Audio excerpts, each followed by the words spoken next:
For my 22nd birthday, I had made a wonderful plan. Back then I was working as a flight attendant for Swissair, and I was scheduled to fly from Geneva to New York the day before my birthday. So I was going to celebrate it with friends and colleagues in New York City. It was September 3rd, 1998, and I was getting ready to go on that flight when the phone rang. What happened then changed everything. The voice at the other end of the phone said, "Nadine, Swissair 111, the plane you were scheduled to fly on today, crashed in the Atlantic Ocean on its way from New York to Geneva. 14 of your colleagues and 215 passengers died." Later that day, I volunteered to be on a special flight to accompany the relatives, the care team, and the media to the crash site.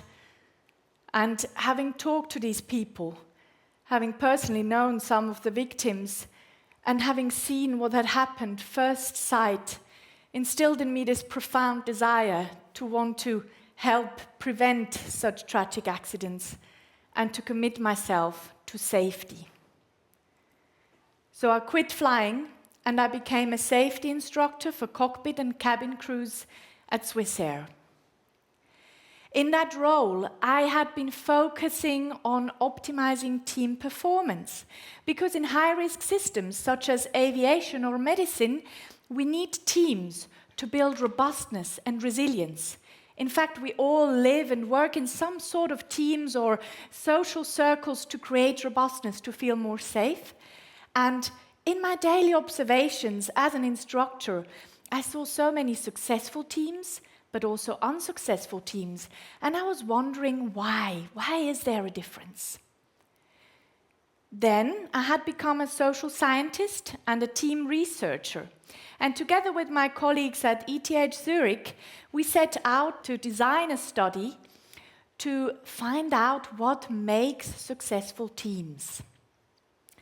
We observed over 100 air crews, and during a simulated emergency situation in this cockpit cabin flight simulator, we analyzed their behavior. For each of these over 100 flights, there were 2 pilots in the front, 4 cabin crew members in the back, together with 20 passengers. The scenario that we set up was based on a real case. There was faint smoke developing in the cabin, slowly filling the entire cabin. And in the cockpit, there was no indication of a problem. So the crew members had to quickly and effectively communicate and coordinate in order to make the right decision and execute the correct procedures. This was obviously a high-risk, high-time pressure scenario, because when there is smoke somewhere, there is fire somewhere. And that's bad news if you're stuck on an airplane, so they had to land immediately. This is what we observed. 2/3 of the teams did well. They managed to land within the given time frame, execute the emergency preparations, prepare the passengers for an emergency landing, and contain the smoke. But 1/3 failed at executing these tasks. When we analyzed in more detail about what differentiates successful versus unsuccessful teams, that's when it got really interesting. What we noticed is that even in the successful teams, mistakes were made. Because making mistakes is part of being human. We can never fully eliminate human error. It's normal. What was different, though, is that in these successful teams, whenever an error was made, someone observing that error spoke up and intervened to save the day. Whereas in the unsuccessful teams, nobody spoke up. Instead, they stood by, silently watching how the situation went out of hand. Imagine that this happened in people that were highly trained. We were wondering, how is this possible? Because in such stressful and emergency situations, the choice between voice and silence would mean the choice between life and death.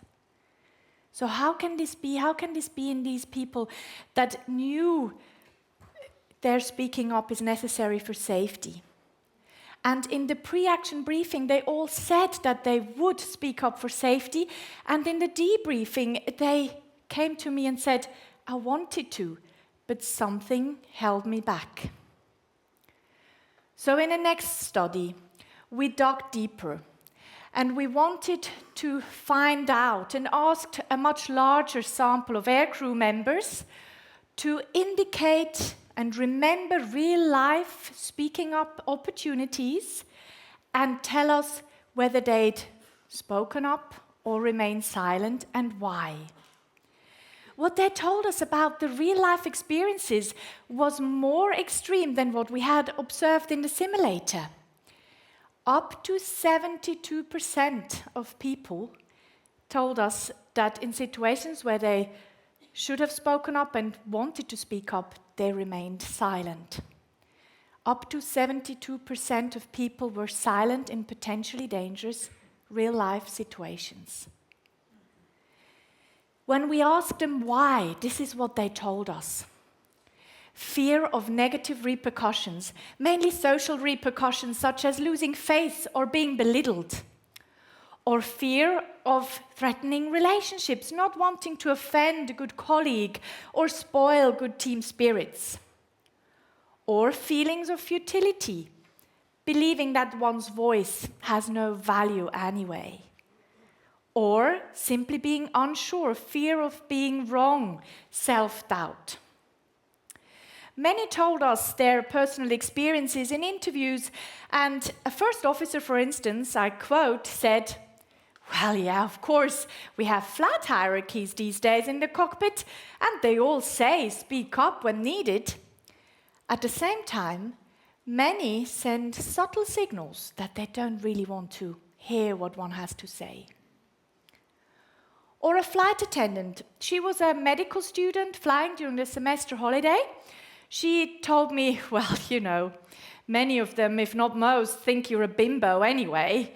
If you have such a low status and power, it's hard to speak up. I don't even try anymore. If we take these insights beyond the cockpit and beyond emergency situations, we can see that it actually affects all of us.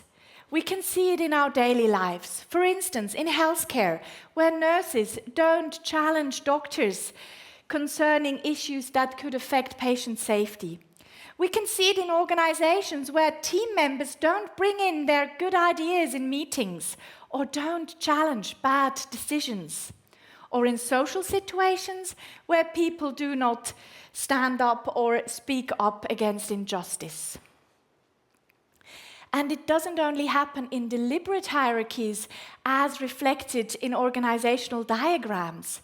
The thing is, people have very subjective perceptions of social power and status. And regardless of your formal position in a hierarchy, some people send subtle signals, power signals, in the way they act and talk. And this can be enough to intimidate others to speak up. There is so much untapped information, so many unused ideas, potential for creativity and innovation lost, and errors made because people do not speak up. If we want to make high-risk activities safer, and if we want to benefit from the potential of creativity, innovation, ideas, bright ideas from all people, we need to create structures that enable low-power individuals to have a voice. How do we do that?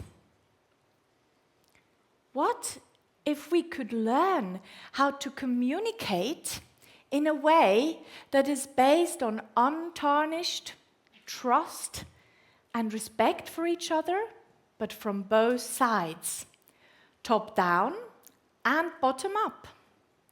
Top down, by creating an inclusive climate for interaction, where people are proactively encouraged to share their ideas, where people of power really want to listen.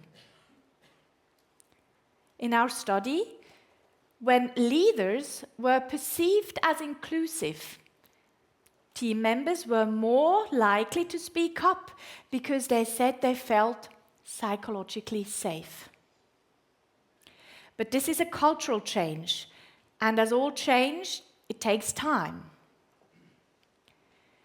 At the same time, bottom up.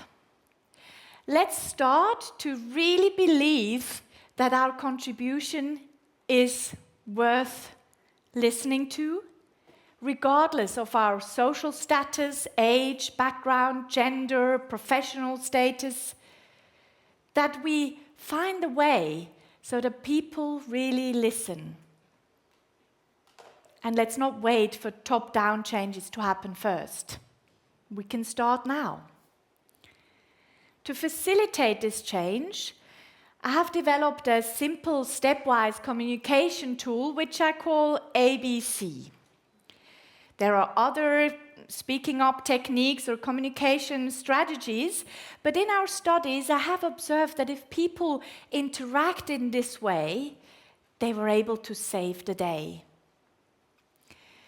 Since then, I have trained many pilots and flight attendants and doctors and nurses and teams from all sorts of industries, and it turns out that even though it seems simple at first, ABC, simple stepwise tool, it is actually quite difficult to implement, and it needs time to practice and training, because it depends, first of all, to have the right attitude, then to choose the right words, and to hit the right tone. I mean, by now, I guess one could consider me as being a speaking up expert, but even I find it extremely difficult sometimes. And how many meetings do I walk out of annoyed with myself that I didn't say what I wanted to and should have said when I had the opportunity. So it is hard to get into the habit. But let's start with the first step and try it out. The first step is ask. As we've seen that in our study results, many people just weren't sure. They had self-doubt, didn't know whether they were on the right track. So please, just ask.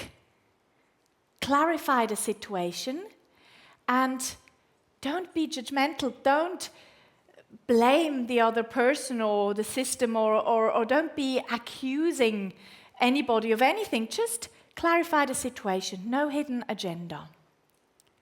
If we take an example from medicine, let's say a nurse observes how a doctor is about to administer a medication that the patient could be allergic to.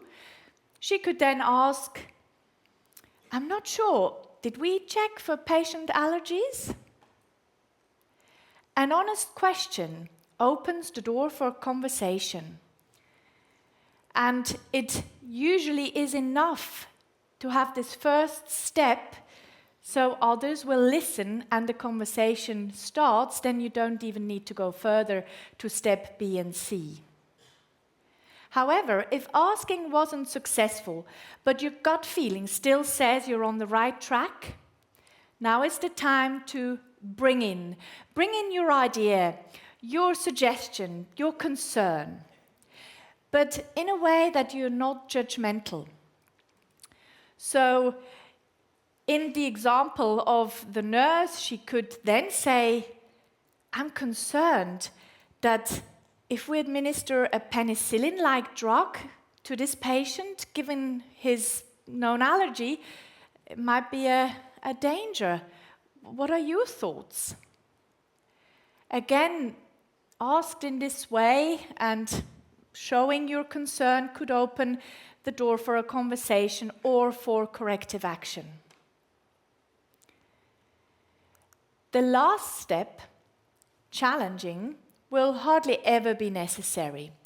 Use it only if A and B, asking and bringing in, haven't been successful and the price for giving in is simply too high, as it would be if safety is at risk. Then escalate your concern, get help from others, insist. In the example, the nurse could then challenge the doctor by saying, "Please stop. I think this is a patient safety issue, and I would like to call for another doctor." As patients in hospitals, I'm sure we would all wish for medical staff to communicate in that way for our own safety. Or as passengers on airplanes, we want to trust crew members to speak up when needed and to save the day.